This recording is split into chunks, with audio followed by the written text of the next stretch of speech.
வணக்கம். அரசியல் என்பது மிகப்பெரிய போர்க்களமே. அரசியலை பொறுத்தவரையில் அரசியல் அங்கே எதிரிகளை வீழ்த்துவதே அரசியலுடைய நோக்கம்.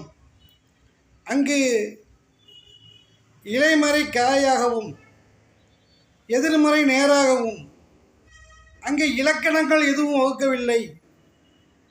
அங்கு எதிரிகளை பந்தாடுவதே அரசியல்.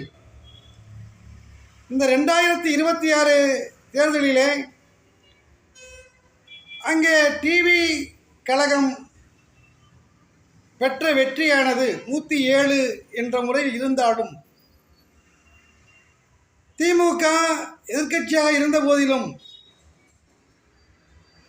இந்த எதிர்க்கட்சி தனக்கு உரித்தான பாணியிலே அங்கு ஒரு மிகப்பெரிய அரசியல் சாணக்கியத்தனத்தை எடுத்துக்கொள்ள வேண்டும். வெற்றி பெற்றவரையும் வலிமை உள்ளவரையும் தன் பக்கம் கொண்டு வருவது அரசியல் சாதுர்த்தியம். மத்திய அரசினுடைய எதிர்ப்பு குரலாக ஒலிக்காமல் திமுக பிஜேபியை நல்ல விதமாக அணுக வேண்டும். பிஜேபிக்கு பாராளுமன்றத்திலே வெளியிலிருந்து ஆதரிக்க வேண்டும்.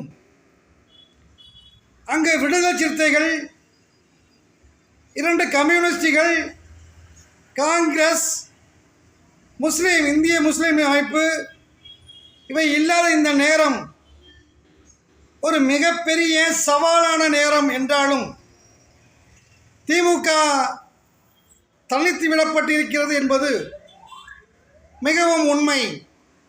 அப்படிப்பட்ட நேரத்திலே திமுகவுடைய தலைவர் ஒரு ராஜவியூகத்தை அமைக்க வேண்டும். அப்படி ராஜவியூகம் எப்படி என்றால், இங்கே அதிமுகவை திமுகவுடன் சேர்க்க வேண்டும். அப்படி திமுகவை சேர்க்கும் பொழுது அதிமுக மேல் சபை உறுப்பினர்களை மத்திய அமைச்சரவைகளில் இடம்பெற செய்ய வேண்டும். அதுபோல ஏற்கனவே உள்ள டிவிக்கே இருக்கின்ற அதிமுக